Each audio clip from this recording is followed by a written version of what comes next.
Welcome to the You've Been Owned podcast, where we talk about all things cybersecurity, including breaches, what went wrong, and what you can learn from them, hopefully. My name's Gary Perkins. I have the pleasure of serving as the Chief Information Security Officer at CISO Global, a firm that handles all of your cybersecurity needs. And I'm so pleased to be joined here by Paige Hanson today, co-founder of SecureLabs. Paige, why don't you tell me a little bit about yourself and what SecureLabs does? Gary, thanks for having me. And SecureLabs is a boutique GRC consulting firm. What we found is that there's a lot of businesses that need a baseline and a framework of their compliance. And there's usually, at a startup anyway, and small businesses, all hands on deck. They need a partner. And that's where we come with the expertise of SOC 2, ISO 27001, HIPAA, and we help them build their policies, build their framework, and become an extension of their team. And I'll tell you, I love that because you're really impacting their operations and their security, and I see it firsthand every day with our clients. And so I love being part and an extension of their team. Yeah, and I bet you make it a lot simpler for them because, they don't have that expertise. I mean, you dropped a term GRC. Not everybody even knows that it's governance, risk, and compliance. But once you articulate it to them, what it is and why they need it, I'm sure they'd agree and be very happy for your assistance. Absolutely. You know, when things are super vague and you're like, well, this is actually what they're looking for. This is what it says, but this is actually what an auditor is looking for. That steers it to a direction where they have actionable things that they can do in their organization. And then we can document it and then they can get their seal of approval. I'll admit that I've fallen a bit into this trap where I tell organizations, I've done this before, I'm going to confess, I tell them to just go over to the NIST website, download the Excel, and go ahead and fill that out, and then you've got your assessment. But that's really foolish thinking of me because if you actually read those controls, you need somebody to translate. They are written in English of some kind, but they are, but then they're also, you don't have to understand that not all of them apply to certain organizations. So yes, it's best practices across the board, but that actually may not apply to your organization. So having somebody to translate that to say, well, these two controls mean similar things, we'll abide by this one and we'll take this one, because it can be very complicated. Yeah, yes. I bet. Having a guide to get you through that sounds like a really, some really valuable assistance to me. Now, on this show, we often talk about incidents and how to avoid them in the first place. And I imagine that although we often say compliance is not equal to security, we've heard that a million times. I think the part that's missing is that you generally hit compliance on the way to security. It's like one of those things. Maybe being compliant isn't secure in itself, but it sure as hell, assists you with having a number of the controls in place and the evidence to prove it. No? I like to think of compliance as a roadmap. I mean, you need a roadmap to be able to at least put these safeguards in place for security. I mean, there's not a lack of tools out there in the marketplace. There's so many tools. And they're all AI infused now. They are. Yeah. But if it's like, are they working together? Or do we even know what the policy is with I mean, it can get rather complicated. And then don't get me started if there is a breach or a security incident, a cyber incident where you have to then rely on an outdated policy or no policy or a tool that you have never interacted with the human on the other side. I mean, it can get rather complicated. So just figuring that all out. Yeah, best to know ahead of time. Yes, Absolutely. exactly. It's definitely happened when I've gone in after an incident hits and I ask for something like, in this case, not a policy, I'm asking for a diagram and it's 12 years out of date. And then one should look at my response because I'm like, well, at least you had one. It's out of date because so many organizations don't even have that. So put some time into the preparation before there's an incident because afterwards they're definitely going to have your attention and you're going to wish you did. Absolutely. And the liability is just through the roof. I mean, whether or not eventually you're going to be sued and for this data breach or loss of personal information, whatever it is, your documentation matters because that is what's going to be discoverable. That is so if you had alert or no assessment or their assessment, but you didn't quickly and swiftly take care of the threats or problems, that is all going to be under scrutiny. And so it's very important holistically to put some time and effort towards even just starting a nice foundation. Yeah, and you can hardly open up a newspaper right now without reading about the latest cyber attack. And I was a little bit worried that people would get desensitized to this and have more apathy to the loss of their data, right? But I saw through 2025, ransomware incidents and similar are on the rise. It's extremely profitable. So there's no signs of slowing. And as long as it's easy to do and they can make some money doing it, it's not going to stop. So how do we get these organizations better prepared? Well, I think it's in two buckets. You have organizations that need to be better prepared, okay, but then you hit on it, the data breach fatigue of consumers. You're thinking, okay, well, my information, I got this letter and this email and this notification, I saw this on the news, and, it can seem very overwhelming because you think, what can I even do in the first place? But I think they can work together a little bit because the business itself, of course, needs to understand where their data is. Do we need to have their social security number to have a pet service? I mean, I'm using minimization. it I have definitely seen that organizations don't do this. What they do is they ask you for as much information as possible because they might need it. They might, or they want it. Well, and here's a wild thought. As a consumer, do you even have to give it to them? No, you don't. I think that everybody's in this filling out the form, like fill out this one and then this one. And then when it asks for your SSN, you just fill that out and you keep going down. Like, why? Why? You don't actually have to. I think people, as many consumers and talks I've done, are very surprised on that. This is a basic point that we're making. But, here, you don't actually have to give all the information. It is a foreign concept. Honestly, I think people are uncomfortable with the idea of turning in a form that isn't complete. We should just ask them for what their top 3 most common passwords are on that form, and maybe they'll fill those out as well. I don't know. What is your mother's maiden name? Your dog's first. Exactly. Your dog's name. What street did you grow up on? Yep. And you'd have the keys to the kingdom. There you go. Yeah. So we would like to believe that these organizations are protecting our data, but we know that a lot of them, that's not their primary concern. So, I mean, it starts with don't give them the information that you want to have leaked. But I know that the very prevalent thought for many consumers out there is, I don't have anything to hide, or I don't have anything of value. Why would anyone attack or come after me? Well, let's see. A name, a social security number, a date of birth. These are things that do not change. I will hear people say, but I can change my name. If you've ever changed your name, which I have my maiden name, on my credit report, it's also known as. So you may change your name and you will still be on your credit report. It's very difficult to change your social security number. It's always usually tied to your previous one. So those, I say those things. And so just your name, social security number, date of birth. When that is exposed, you might do a couple things in the meantime once it's exposed, but you can reuse those. And those are the 3 identifiers that people need to be able to open up lines of credit. So, how easy is it to change your credit report or fix that once it's being affected? It is a full-time job. Yeah, either usually difficult or impossible. Yes, right? exactly. It is like a full-time job. Now, when somebody does have an incident and they do get that letter and it says, don't worry, your information was exposed, you should pay attention to that. Maybe they're offering them up to 2 years of credit protection. They're covered, right? No. Dramatic pause. No? I hope there's a dramatic pause here. This is what is very frustrating. So my work experience, I spent almost 17 years at a major identity theft protection provider. So I have been in the space. Oh, no wonder you're so passionate about this. Well, exactly. So I've been in the space where I really grew up in this industry where there has identity theft protection services, but then also working with victims, seeing firsthand when they have a credit freeze or they're only checking their credit reports, how it doesn't really work. There's much more fraud that is not just credit related. Think of tax fraud. So somebody impersonating you and filing taxes and getting a refund, medical identity theft. There's the term synthetic identity, where they take your name, somebody else's social security number, date of birth, and it creates a whole synthetic identity. All of these things they don't come up on these offerings of, 2 years of this service, and which is usually monitoring by some bureau and is giving you no remediation services anybody to talk to. And so you're really stuck doing it on your own.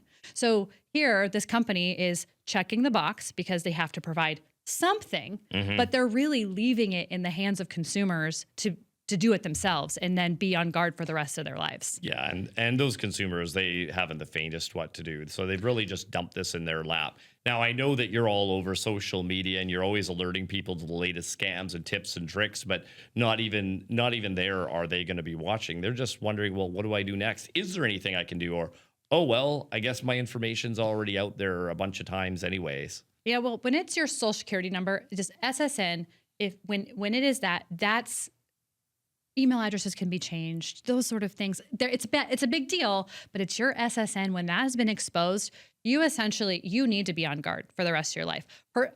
Regardless of, yes, I grew up in the identity theft industry, but you need some sort of identity theft protection service. And there are some better than others, but you pretty much have to be proactive the rest of your life. That's what I was going to say. I would say that even before that, because I wonder how many people are even doing those kind of free credit reports proactively. And it's one thing if they do it on themselves, but rarely do they think about doing it on their children or checking there, because of course that's a problematic area as well. Kids, that's what gets me. You talk about handing over your own personal information when you're filling out a form. If you're doing the same thing where you're giving your kid's social security number for any form that asks, you're just expanding their footprint from an identity perspective so wide that when they become 18, oftentimes there's kids that have a full-on debt and history before they even go to college or get their first car or loan. They're victims of identity theft. And it's because of the multiple times parents have given out their information, parents have misused their information. Yeah, they didn't get consent because those kids may be educated, informed, and wouldn't have done it, but their parents have already done it for them. Right. But really it goes, why does it matters? So that number matters, staying private matters, not posting your life online matters. All of it, it's layers, but it all matters. Yeah, I'm still concerned because I've had enough people in my life say that I don't have anything to lose or I don't have anything of value. And that's rarely true when I investigate a little bit more. But then I try to focus them on, well, if somebody rips off your identity or gains unauthorized access to your account, they may defraud your family and friends. Do you want to be the one that's responsible for that? And hopefully get them to just do something. Right. And so that's my next question is, what can some consumers do other than challenge the fact that they're being asked for this personal information when just returning an item at the store? What can they do to protect themselves better? I think awareness matters because I'm going to use the word AI. Here we go. Yeah, it's inevitable. We can't avoid it. But I've seen scams evolve from the good day, although you use good day. Yeah, do you know you messaged me the other day and you said good day? And I go, do you know scammers use good day? And greetings, Gary. Greetings, vague person, account holder. Yeah. It's changed now. So it used to be a lot easier to identify a scam versus not a scam because it was just so vague and weird and off everybody the wall. looks for these spelling mistakes and grammar.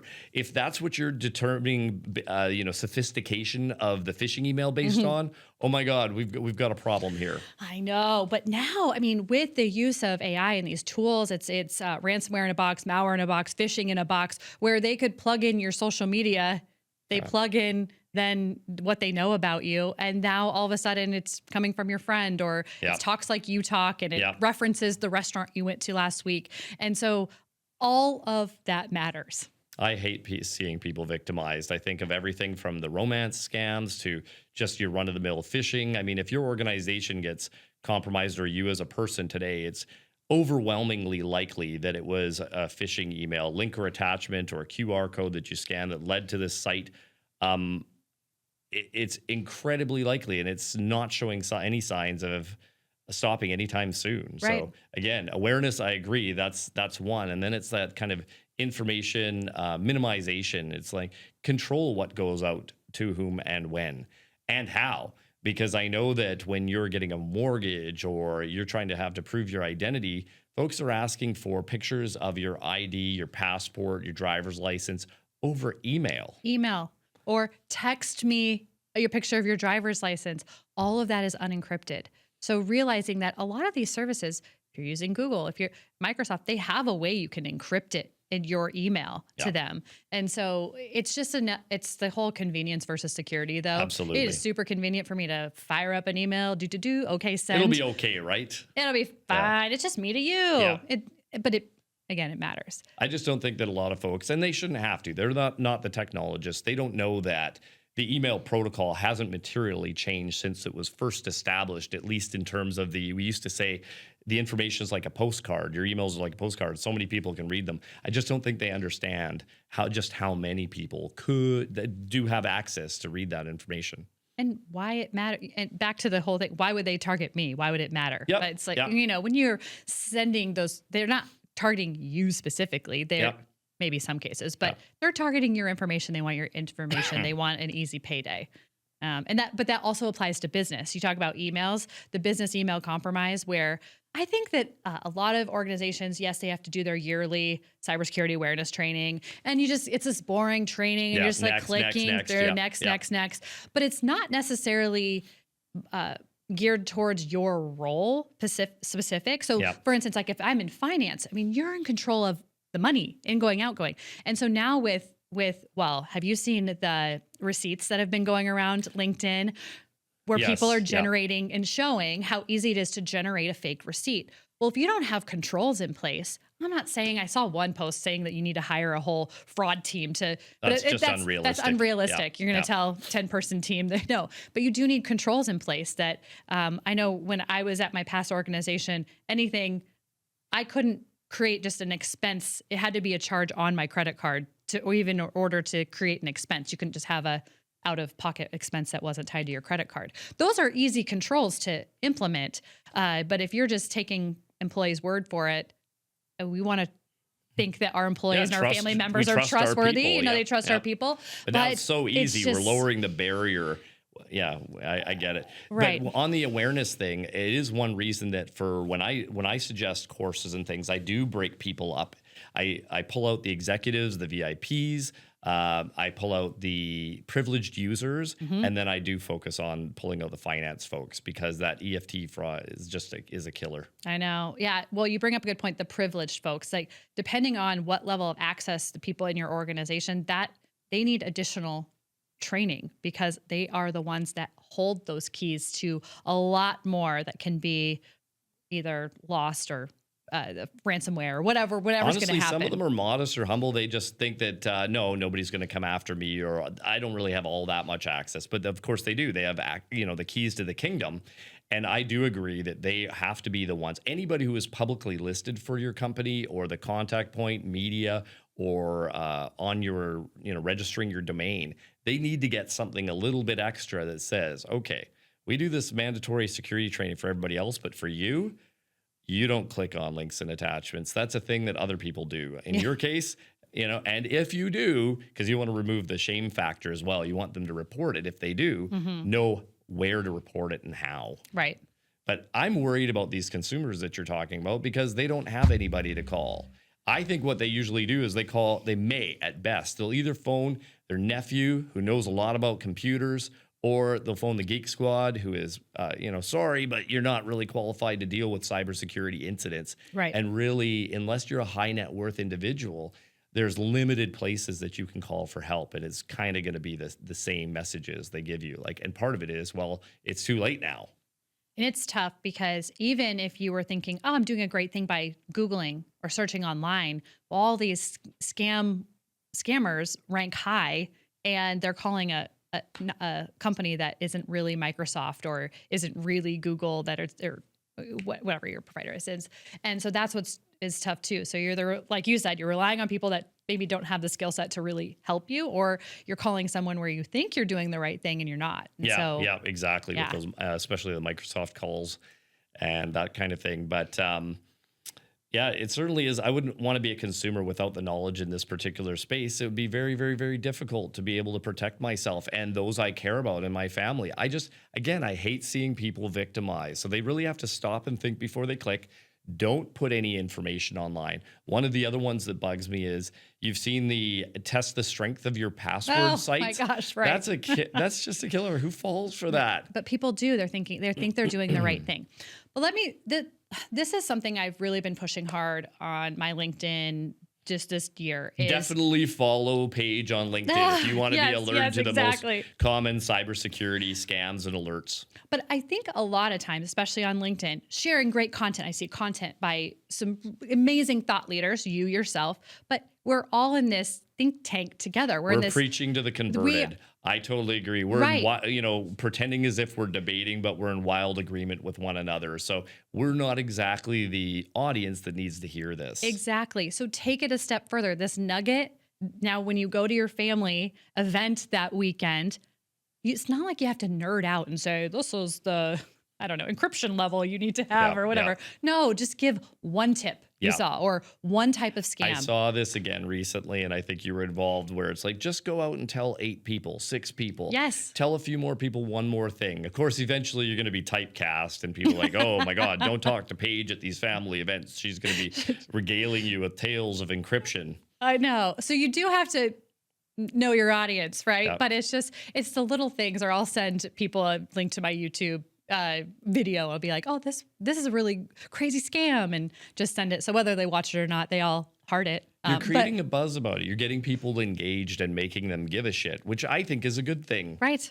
Right. Well, I know from like my family, my mom's a lawyer, so she does a lot of email communications back and forth, but she is highly targeted for wire transfers that she's doing and all this personal information. And I'd like to think that I have a hand in helping protect that because of the awareness. Because otherwise, if you're just like, oh, well, it's the bank, just click the there's new wire instructions or whatever. And so put yourself in that. You probably have other people in your life that have access to a lot of personal identifying information that they just need a little bit of extra education, along with maybe some tools to help identify phishing and spam and all that stuff. But it's important. That's we're in cybersecurity, so let's just take it just a little step further.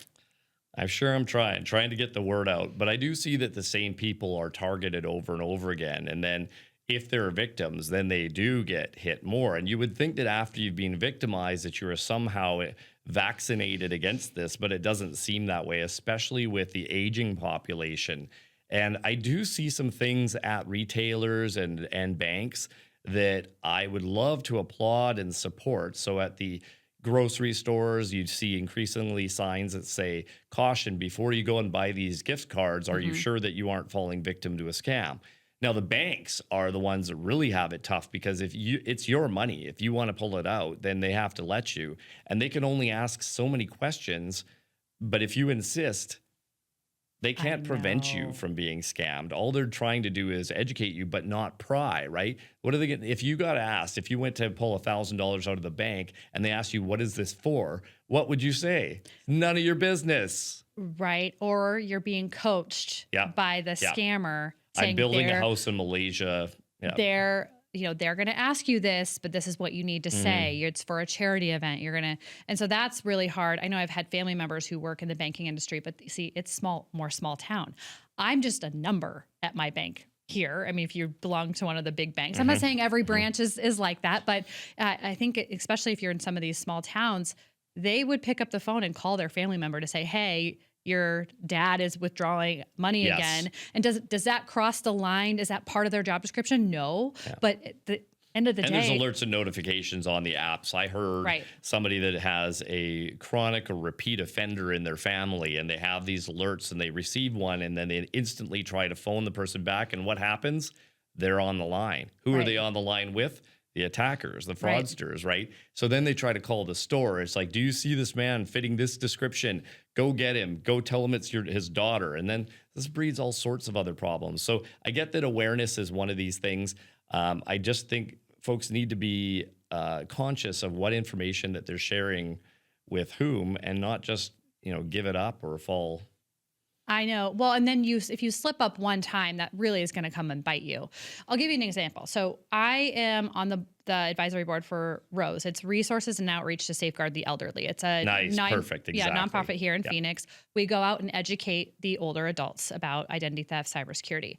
So I went and spoke at this 55 up community, and there was someone with memory issues. Memory was declining, but had given her information out, but didn't realize it, went to go get a new phone, realized that she had dozens of phones at this. Oh, And so geez. it's terrible. But to take it a step further, these people knew where she lived. So they were knocking on her door, asking for money or asking for, hey, what's the last four digits of your Yes, social? And yes, yeah. asking for the authentication. And it was so sad. The police were involved, but it's not like there was not much she could do. What her daughter did is she gave her a debit card with like $200 on it a week. Mhm. So Yeah. it limited her money. But then she also feels like I only have so much money. So it's really, I think, scary as a family member if somebody's going through that. But I'm sure if this person doesn't remember the stuff that she does, but then also does remember sometimes, it's really terrible, yeah. sad Yeah, that's I did one of these presentations as well at a assisted living facility, Mhm. and I think the person, when they said that I only accept calls from the front desk, that was my cue. Of course, we know it's trivial to spoof phone calls, what the number they're from or the name they're from, and so I did it before their eyes. And sometimes these are like parlor tricks, but sometimes they need to see it to believe it. Right. And I think I think that a lot of the folks that were in that room remember it that day, that they saw, oh wow, a person with virtually no access or skills or experience can just rip off the front desk of our assisted living facility. I think that's one of the most impactful demonstrations that I've done and I'll still do it to this day, is I'll show them that how easy it is to spoof a number. And because I get the same thing, oh, I only answer calls that are in my contact Or from list. people I know. From people I know. Yes, yeah, And yeah. it's like, well, let me show you. Actually, I was presenting this fall in near my hometown, and I was sitting down with my aunt, and so that's what she said. And I go, let me show you this.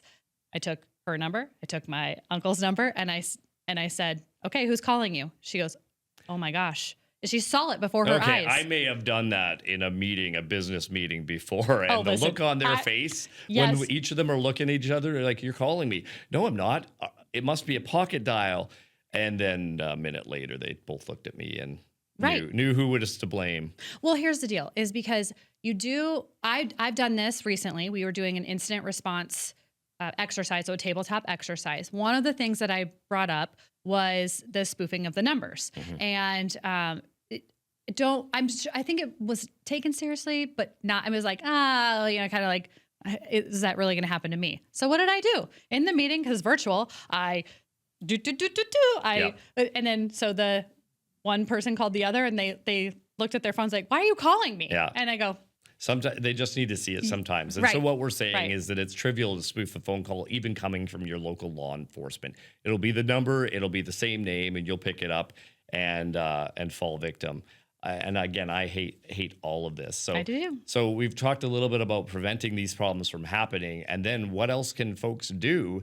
I would say they need to know their rights when they receive one of these letters. It's inevitable. Like, it's not have you received one, it's how many have you received, and what were these companies doing to safeguard your information. And then maybe years later, you're advised that there's been a class action lawsuit, and you're one of 1.2 million people that are entitled to a cut of the $137,000. Like, okay, what am I going to do with that? They've got my information. So what can folks do other than, again, being aware? And then one of the other ones I would recommend is when something doesn't look right, don't just let it go. Follow up on it. Exactly. Because how has every security incident ever happened? Hey, that doesn't look right. But they do it anyway. They're like, it looks enough right, but doesn't look right. Well, I will say, back to those data breach notification letters, if they're electronic, if they come to you, put them in a electronic folder or print them out. I have a folder. Sadly, the folder is getting thicker and thicker at home of the little postcards, whether it's the class action suits or the data breach notification letters, but I keep them all. Okay, good. I also sign up, regardless of how helpful it's going to be to help actually protecting my identity. I sign up for these services because, little known fact, a lot of companies do not pay for the data breach services unless the people enroll. Not all of them are set up that way. I know this one too, because you know this. They may not make it difficult, but they don't make it easy because, of course, they don't want you to sign up because they have to pay for all of that. Right. And it is true that once there's an incident, the breach costs are significant. A lot of folks don't understand how it ends up being on average $4.5 million or more. But the breach notifications, because they can't just be a fired off email, it's got to be like registered letter. But then those ongoing breach notifications are one part of it. But then calling the firm that comes in to investigate, some of their rates make doctors and lawyers look cheap. Yes. Well, so from a consumer standpoint, yes, save those letters, document everything. On a business standpoint, you have to understand what your notification time period is. Most have to alert within 30 to 60 days. And so if you extend outside of that, where there is a breach, a known breach, and internally you're talking about this breach, you've hired an external vendor to come investigate it, but you're not notifying your clients until 6 months plus later, that's you're asking. Okay, I'm going for off on class a action. brief tangent here because I've often reviewed and been aware of the pressure to notify. In some cases, when I believe it would be irresponsible to do so. Now, I'm not saying sweep it under the rug, not at all, and I'm not saying 6 months is okay. But if they're telling you to notify people in 72 hours, what do you know in 72 hours? Not a heck of a lot. You might know that you had an incident. You don't know the scope of it. But I would say it's truly irresponsible to notify broadly until, one, you understand the nature of the incident, but primarily that you've contained it. It's not getting worse, that you've plugged the hole how they got in, right? If you notify before that, all you're asking for is additional scrutiny, not just by the good guys, but also the bad guys.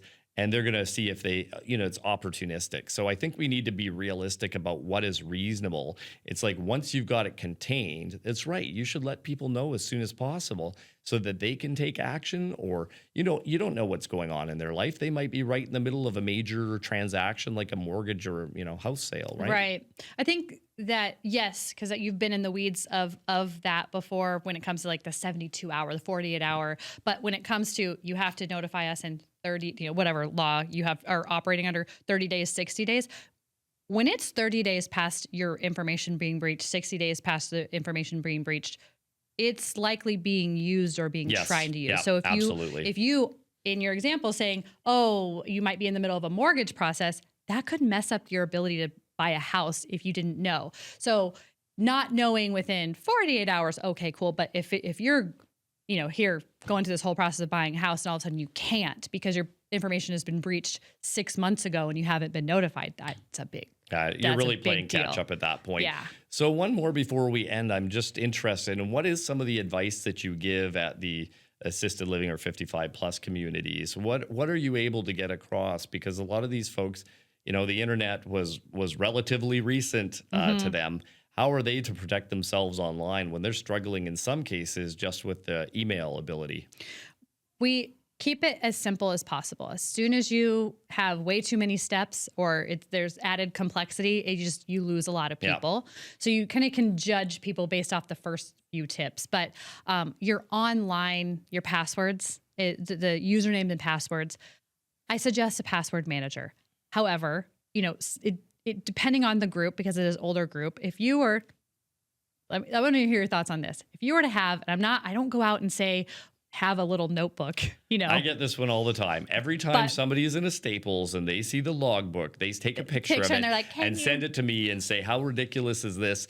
And of course, I think like you, I don't think it's ridiculous at all, because at least if you're writing it down in that book, only the people that have access to your home can read it.